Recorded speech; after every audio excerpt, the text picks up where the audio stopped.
Hi, so for day 27, we are focusing on some really deep core exercises in Pilates, and this is for Peter, who absolutely loves these exercises. They're quite intense, so if you're beginning to Pilates, just take it easy and have a rest whenever you need to, and there'll be various adaptations that you can do throughout the class. So we need to have our mat, a little cushion to support your head, and I'd like you to come down into relaxation position. So head supported by that cushion, knees and feet hip distance apart, weight going down through the back of your head, the back of your rib cage, and the back of your pelvis. And we'll start by just doing a few little pelvic tilts here, so imprinting our spine and arching away to find our neutral spine and pelvis. Lovely. So setting yourself up somewhere halfway in between.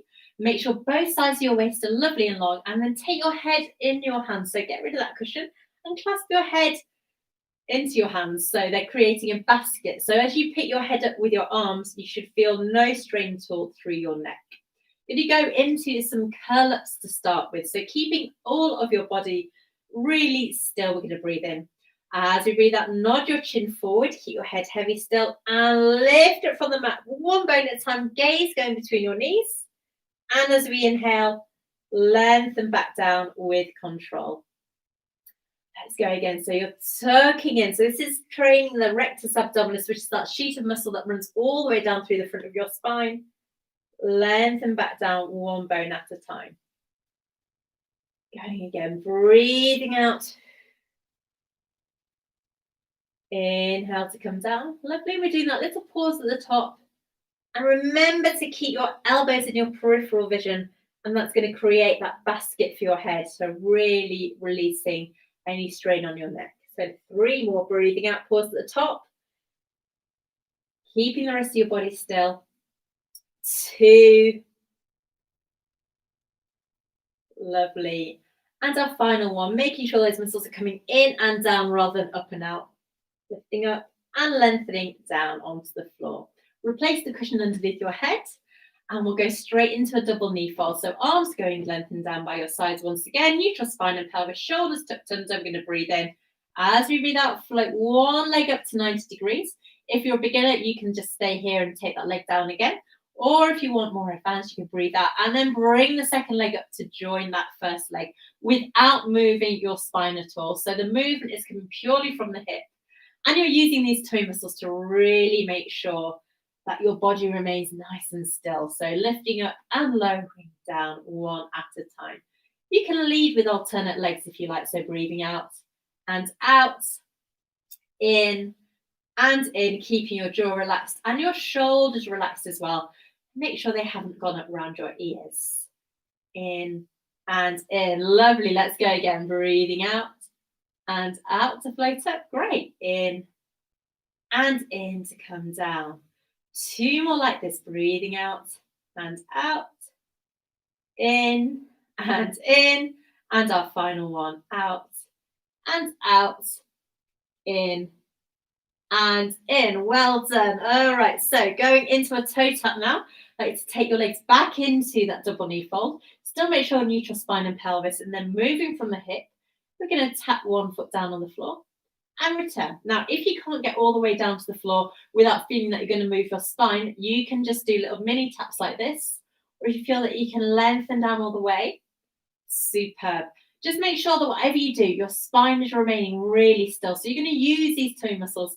So bring the tummy button into your spine, using your glutes as well to support your leg. There should be no movement through the rest of your body. You're just popping it down and return. Good. Breathing out. And in, out, and in. Feeling it all the way around your middle. Remember, if this is too much, you can rest at any time. Out, and in. Good.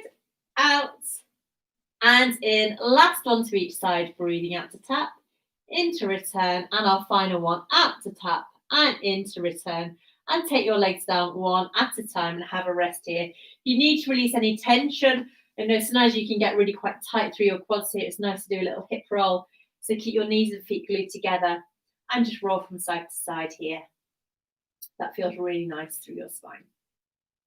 Lovely. Back through to center. Let's turn this into a single leg stretch. So you have options here.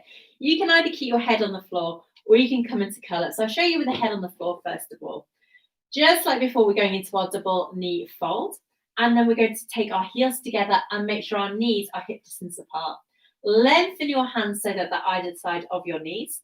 Breathe in. And as you breathe out, lengthen one leg away. It's suddenly got really dark in here. And use your hands to guide that other knee in towards your shoulder. Inhale to swap. Hopefully you can see me, it's so dark. Exhale to lengthen, okay? So again, neutral spine and pelvis. You're using these hands to draw that knee in. Just coaxing it in. And make sure that you fully extend that leg that is lengthening away from you. So breathing out and swap, okay? So this is with our head down. To make it more challenging, come into that curl up. So you're really going to challenge your stamina and your strength by coming to that curl up. And remember, you've got a little imaginary plum tucked between your chin and your chest. So you're lengthened through the back of your neck, but you're not smashing it down. So you should still be able to breathe. Okay, so breathing out and lengthen. And swap. Good. Going again. Breathing out and out. Lovely. 2 more on each side. Remember, these arms are you're using your arms to bring the knees in rather than to maintain that curl up. Last one. Good. And bring both knees in. Take your head down. Give yourself a rock from side to side. Wonderful. Now, knees and feet back onto the floor. Let's reset our bodies into that neutral position before we take this into a double leg stretch. So now again, there's an option to do this with your head on the floor, which is great for beginners. We take our knees once again to double knee fold, connect your heels, take your knees hip distance apart.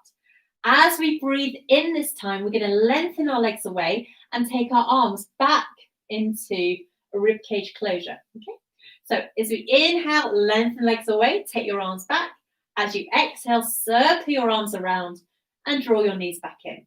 So inhaling, stretch away, keep your spine in neutral. Don't arch up from the floor. Inhale and lengthen. Squeeze your inner thighs together. Exhale. So it shouldn't be really a squeeze. They're just kind of drawing in together. All right. So now if you want to do this with your head up, come into curl up, lengthen your arms to that mid-thigh level. Inhale to lengthen. Exhale to return. Inhale, lengthen away. Exhale, circle. Let's see if we do 4 more like this. Inhale and exhale. In and back. 2. I think, remember, the lower you take your legs, the harder this is going to be.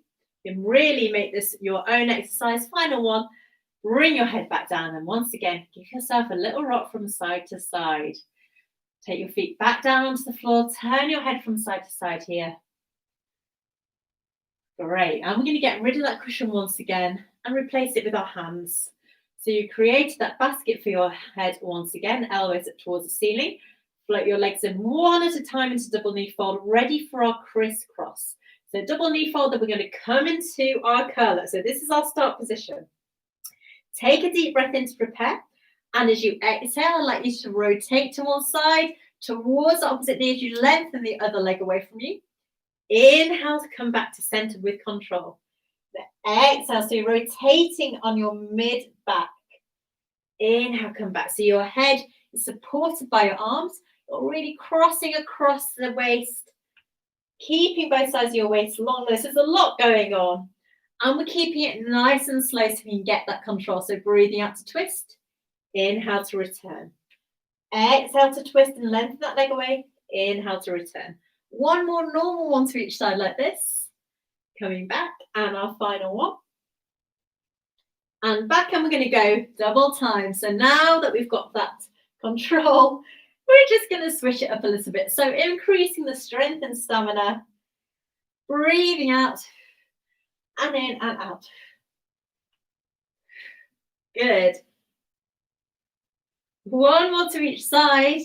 Fully lengthening out the leg. Bring yourself back to center. Place your head down. Hug your knees in. And rock from side to side. We're going to come over onto our sides now and push ourselves up through to a seated position. For our final couple of breaths, so sit however suits you best. Make sure the weight's going down even through your sitting bones. Arms out to the side. Piece of thread, lengthening it through the crown of your head. Breathing in. Breathing out. Let's float our arms up towards the ceiling. Lovely long stretch here. Reaching through your fingers. Press the air away. And our final one. all the way out to the sides and reach it through your fingers. Press the air away and give yourself a clap. Well done. Thank you so much for joining me today. We've only got 4 more days left, so hopefully you've enjoyed it so far. Let me know what you think, and I'll see you tomorrow for some more Pilates. Take care. Bye-bye.